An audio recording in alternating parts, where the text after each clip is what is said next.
Meus queridos e minhas queridas, o Evangelho de hoje, nesta segunda-feira da quarta semana da Quaresma, é tirado de São João, capítulo 4, versículos de 43 a 54. João 4, de 43 a 54.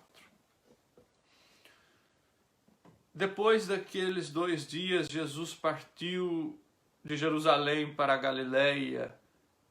O próprio Jesus havia testemunhado que o profeta não é honrado em sua própria pátria.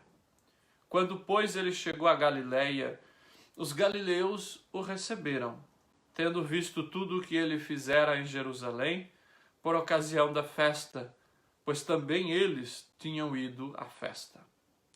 Ele voltou novamente a Caná da Galileia, onde transformara a água em vinho. Havia um funcionário real, cujo filho se achava doente em Cafarnaum.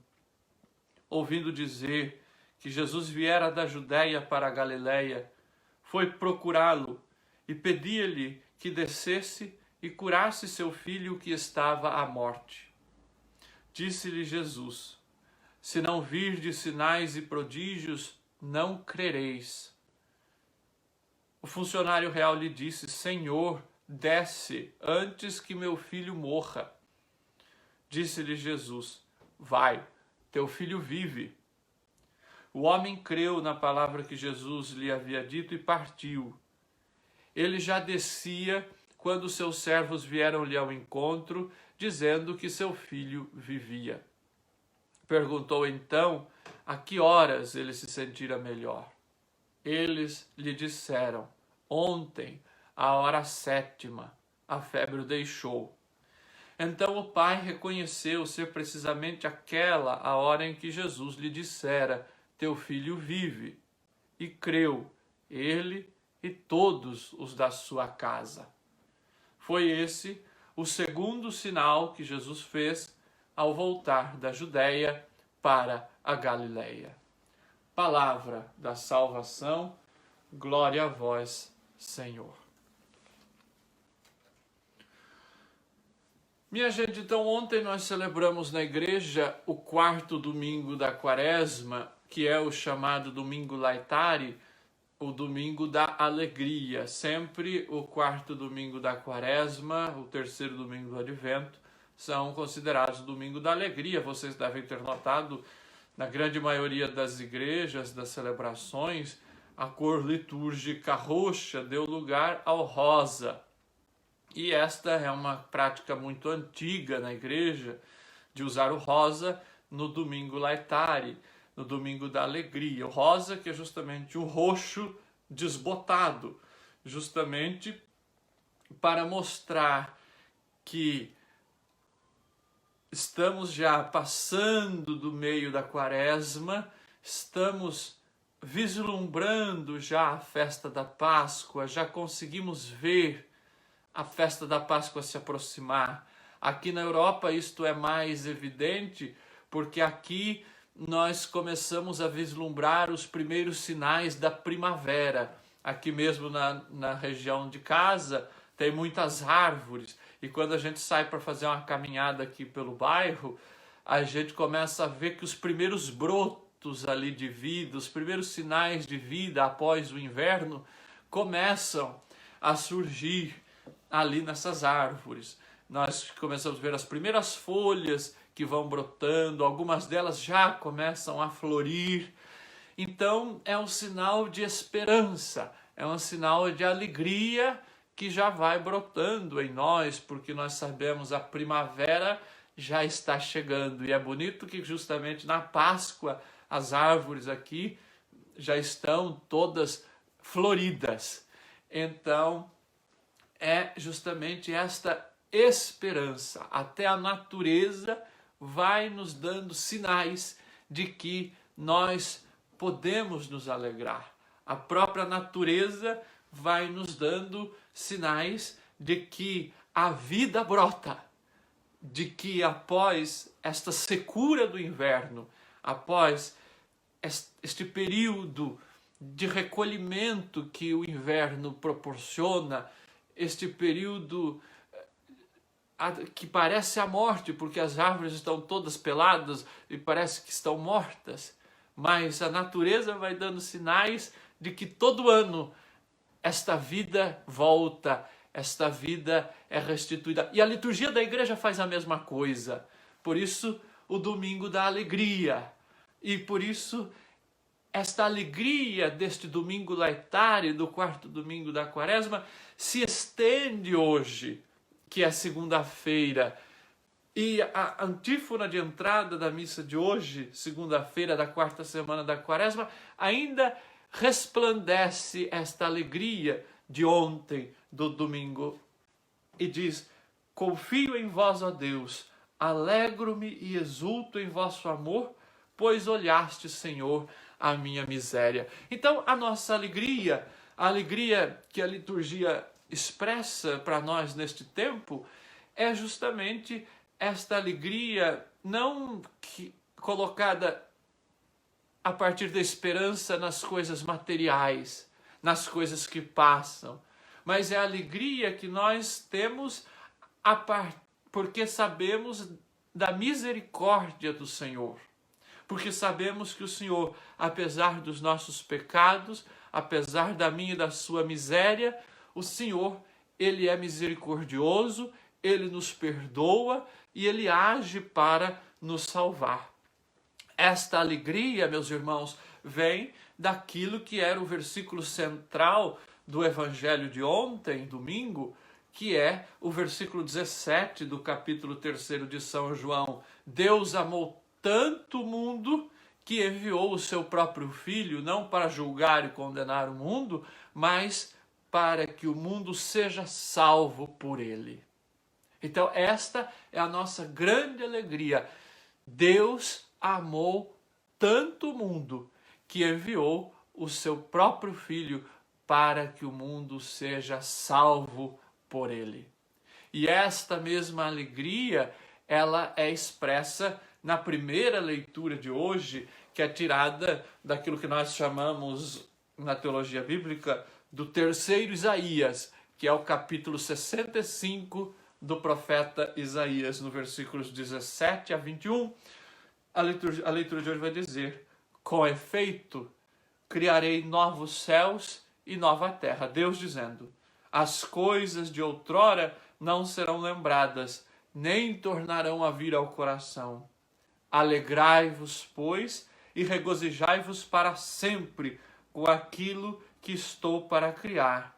Eis que farei de Jerusalém um júbilo e do meu povo uma alegria. Sim, regozijar-me-ei em Jerusalém, sentirei alegria em meu povo. Nela não se tornará a ouvir choro nem lamentação.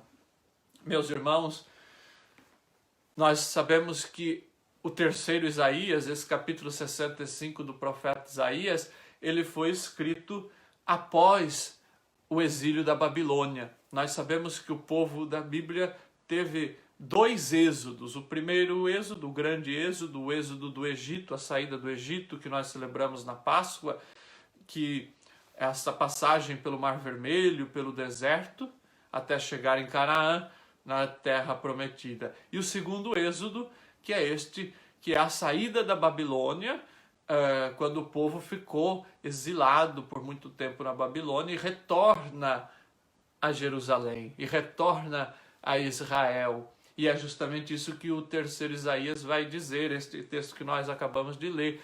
Alegra-te, rejubila-te, Jerusalém, porque a alegria está de volta, porque a alegria vai voltar, porque vocês estão aí catando os cacos ainda do exílio, mas a alegria de estar na cidade de Deus, esta alegria há de voltar e haverá novos céus e nova terra.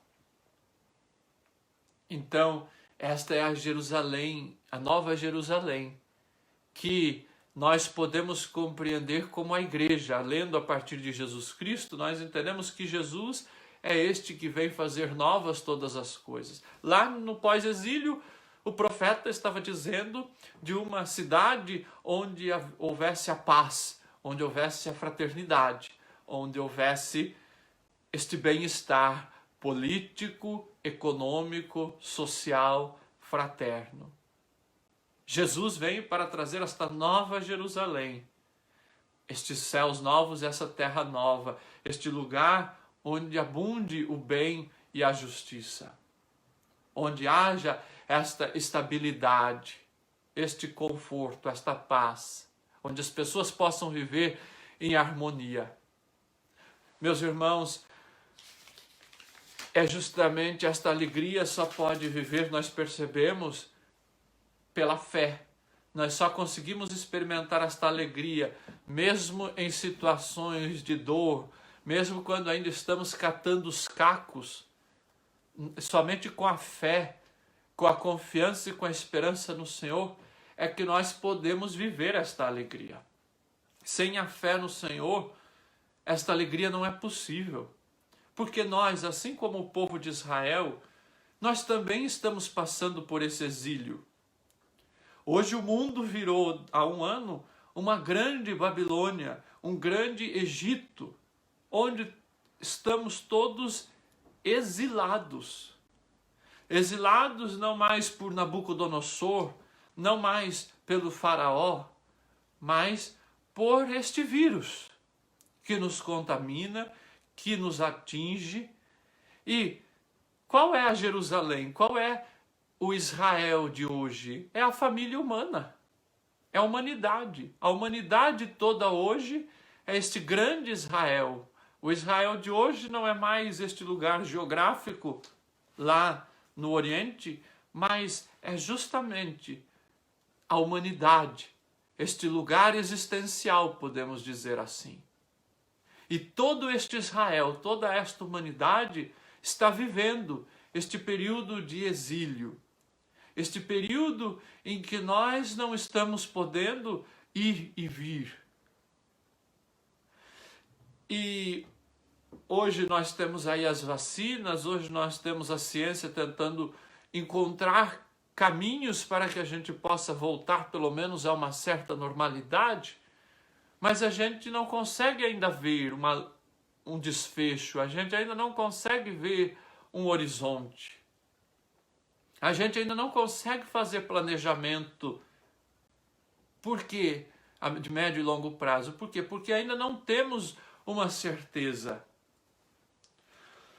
Porém, meus irmãos, o que a nossa fé nos garante é que Deus, Ele continua conosco. Ele continua a nos amar. E Ele continua a nos olhar com misericórdia. E o evangelho de hoje, que nós acabamos de ler, tirado do capítulo 4 de São João, quando Jesus, à distância, cura o filho do empregado romano, do empregado do rei, Jesus, ele nos mostra que mesmo na adversidade, mesmo quando ele parece estar distante, ele, na verdade, está cuidando de nós. Aquele empregado real veio a Jesus e disse que o filho estava morrendo, que era preciso que Jesus descesse até a sua cidade para curar o seu filho. E Jesus diz para aquele homem, e Jesus adverte aquele homem, porque apesar daquele homem ter uma certa busca ali por Jesus, aquele homem estava querendo ver os sinais de Jesus, queria ver o milagre. Aquele homem provavelmente foi até Jesus, não porque confiava na palavra de Jesus, mas porque tinha visto e tinha ouvido que Jesus havia feito milagres pela Judéia. E Jesus diz para aquele homem, se não virdes sinais e prodígios, não crereis. Jesus testa aquele homem, adverte aquele homem, e ele diz, Senhor, desce antes que meu filho morra. E Jesus diz, vai, o teu filho vive. E o homem foi, diz o texto, o homem acreditou na palavra que Jesus lhe havia dito e partiu. Meus irmãos, o homem crê e parte. O homem caminha.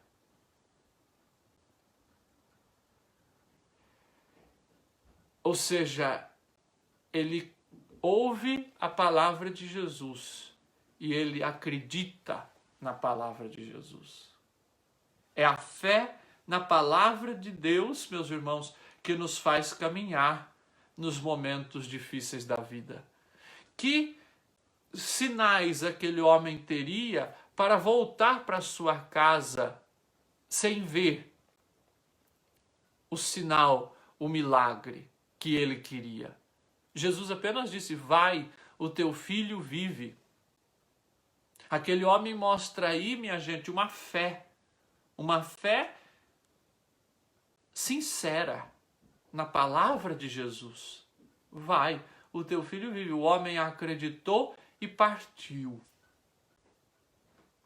Neste tempo da pandemia, minha gente, neste tempo de tanto sofrimento, neste tempo em que nós não conseguimos ver ainda a graça, o milagre que nós queremos, que é o fim da pandemia, que todos nós estamos todo dia, há um ano, pedindo a Deus pelo fim da pandemia, tantas orações, tantas bênçãos com o Santíssimo, o Papa rezando em Roma, pedindo diante daquele crucifixo milagroso, nós, tantas novenas, tantas orações, nós ainda não conseguimos ver, tocar neste milagre que nós pedimos.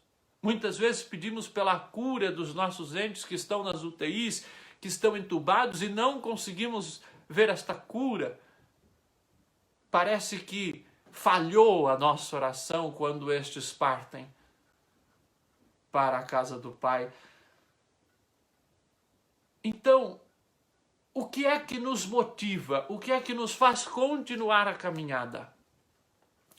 Se não for esta confiança, esta fé que parte da palavra de Jesus. Vai, o teu filho vive. É esta fé, é esta confiança na palavra de nosso Senhor que faz com que nós caminhemos, ainda que não saibamos quando veremos a cura. Quando veremos o sinal da ação de Deus? Mas é interessante porque quando esse homem está voltando, os seus empregados vêm e dizem a ele: o teu filho vive. É interessante porque é a mesma palavra que Jesus diz a ele: vai, o teu filho vive, é a mesma que os funcionários dizem quando vêm ao encontro do homem, vem dizer que o filho dele vivia. É a vida. A palavra de Jesus traz a vida. A palavra de Jesus gera a vida. A palavra de Jesus gera a vida.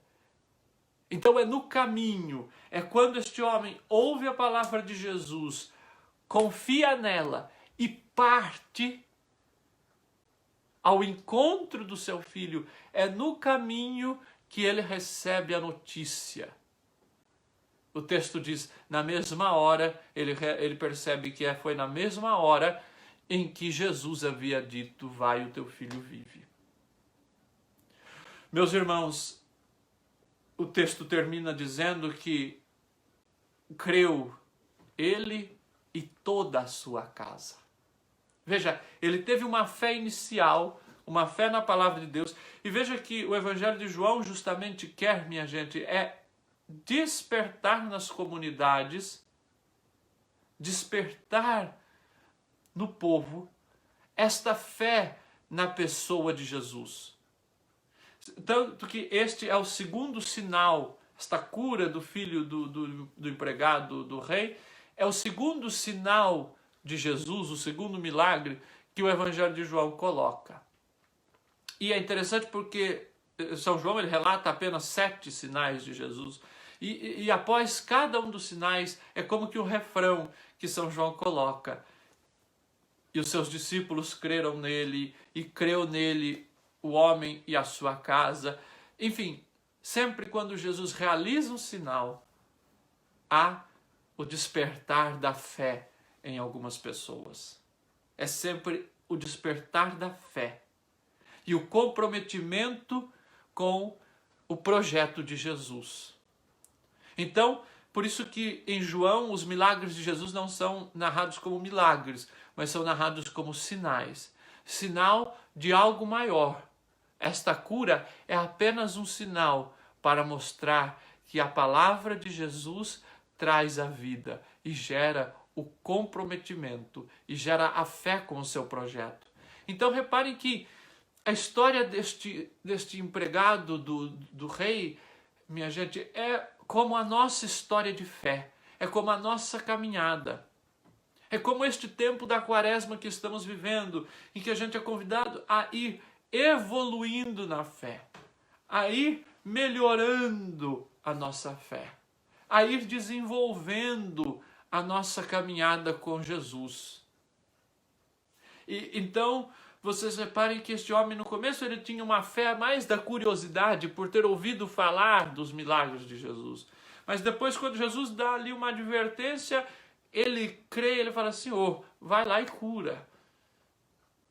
E Jesus diz, a palavra, o teu filho vive, e este homem acredita. Então ele já desenvolve mais a sua fé e parte, e vai caminhar.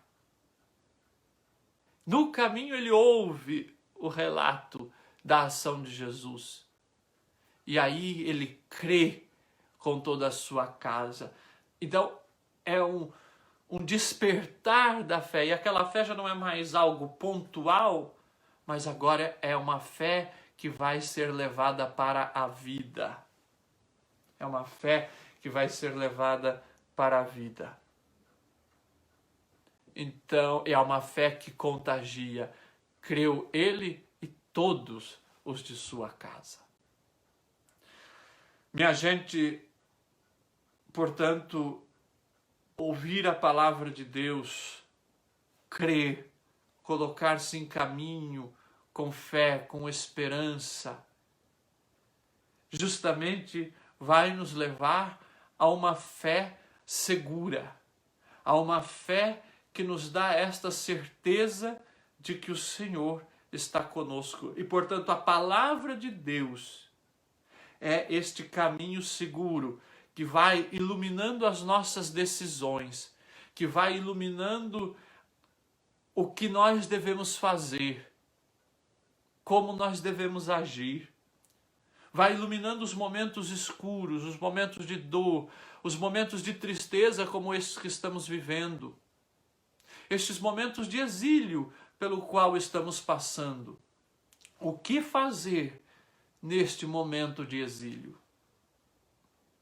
Veja, é a noção de povo. A palavra de Deus vai nos mostrar, minha gente, que neste momento de pandemia é preciso pensar como povo. Alegra-te, Jerusalém. Haverá um novo céu e uma nova terra. Esta Jerusalém já não será mais um lugar de choro, um lugar de pranto, mas será um lugar de alegria. É a promessa do Senhor.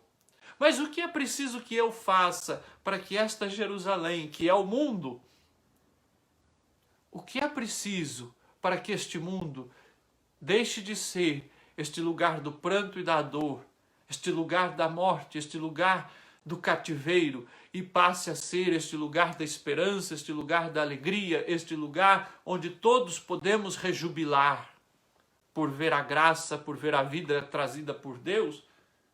Meus irmãos, só quando nós tivermos este pensamento coletivo, este sentido de que somos o único povo de Deus e que precisamos nos comportar e agir como tal.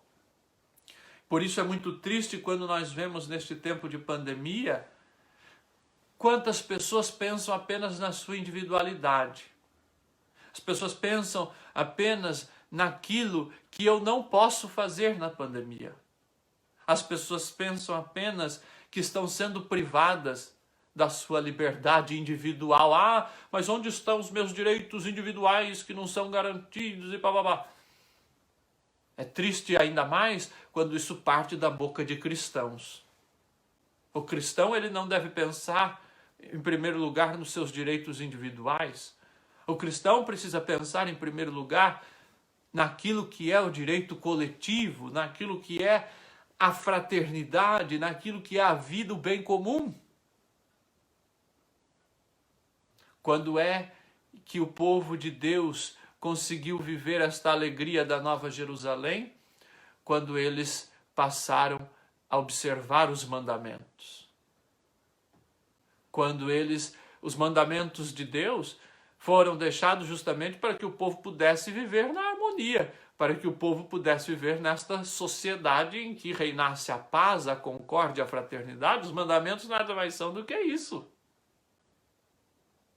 Agora, quando o povo perde a noção de povo, ele pratica a idolatria. É isto que a primeira leitura de ontem do livro das Crônicas ia denunciando, que o povo estava vivendo a idolatria, isto é, estava vivendo cada um por si, estava buscando os deuses que lhe garantissem a sua individualidade, o seu egoísmo, a sua riqueza própria, e não estava seguindo aquele Deus que era Javé, que buscava o bem de todos e que os fazia pensar como povo.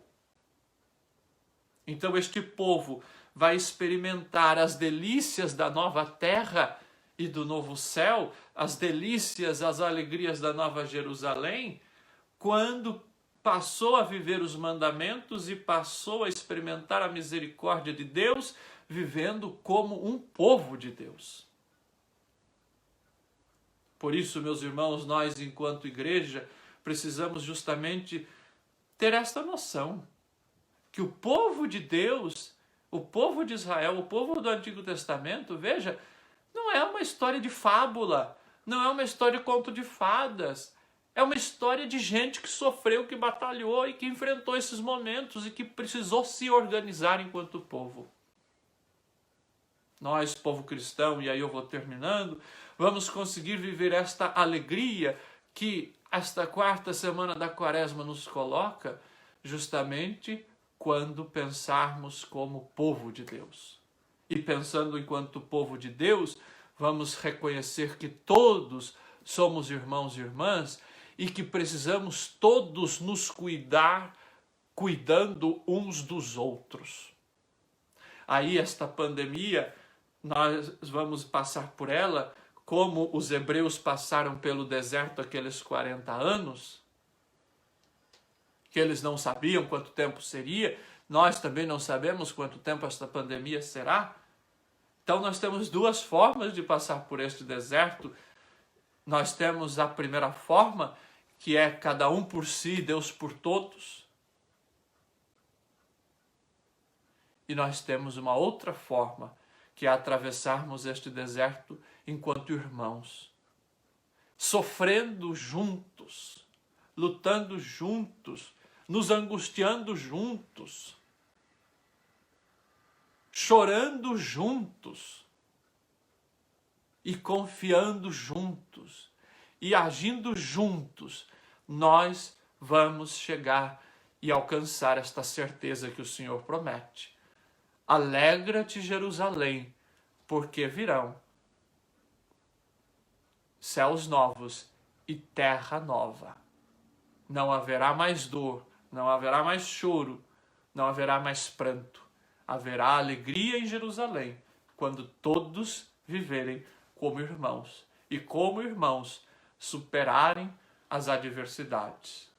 Porque foi para a liberdade que Jesus Cristo nos libertou. Deus caminha conosco. Ele não abandona. Deus amou tanto o mundo que enviou o seu Filho único, não para julgar e condenar o mundo, mas para que o mundo seja salvo por meio dele.